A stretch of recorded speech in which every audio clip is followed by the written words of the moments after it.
जब आप लोग सो जाते हैं तो अक्सर हमें सपने आते हैं और उन सपनों का सपने शास्त्र के अनुसार कुछ ना कुछ संबंध हमारी ज़िंदगी से अवश्य होता है।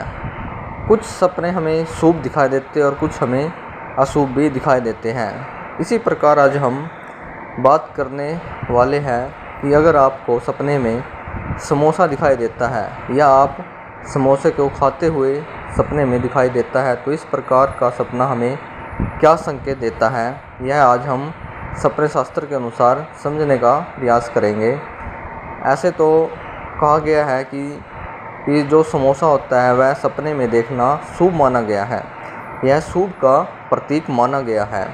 अगर आपकी शादी नहीं हो रही है तो यह समझो कि आपकी फिर शादी वगैरह होने का जो समय है वह नज़दीक आ चुका है। और यदि आपकी शादी वगैरह हो रही है तो यह समझो कि आपके घर में फिर संतान उत्पत्ति का समय नज़दीक आ चुका है। अगर किसी के जो भी काम अटके हुए हैं उनके भी यूँ समझो कि काम जल्दी से जल्दी होने वाले हैं, क्योंकि यह सपना हमें इसी प्रकार की ओर संकेत दे रहा है।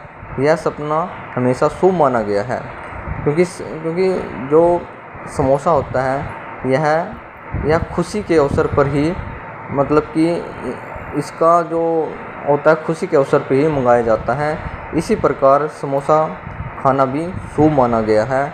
अगर हमारा जैसे ब्याह शादी का कार्य है या किसी के संतान की उत्पत्ति नहीं हो रही है तो यह समझो कि उनका अब शुभ समय आ चुका है। अगर किसी की शादी नहीं हो रही तो ये समझो कि आप उनकी फिर शादी का समय नज़दीक है। अगर संतान उत्पत्ति नहीं हो रही तो यह समझो फिर संतान उत्पत्ति होने का भी समय हमारा नज़दीक आ चुका है। इस करके हमें टेंशन लेने की कोई ज़रूरत नहीं है। यह सपना हमें शुभ समाचार सुनाने के लिए ही आया है। और इस प्रकार का सपना अगर हम लोगों को भी आता है तो यह समझो कि आपको फिर शुभ समाचार सुनने ही वाली हैं। जल्दी से जल्दी आपको शुभ समाचार सुनाई देगा।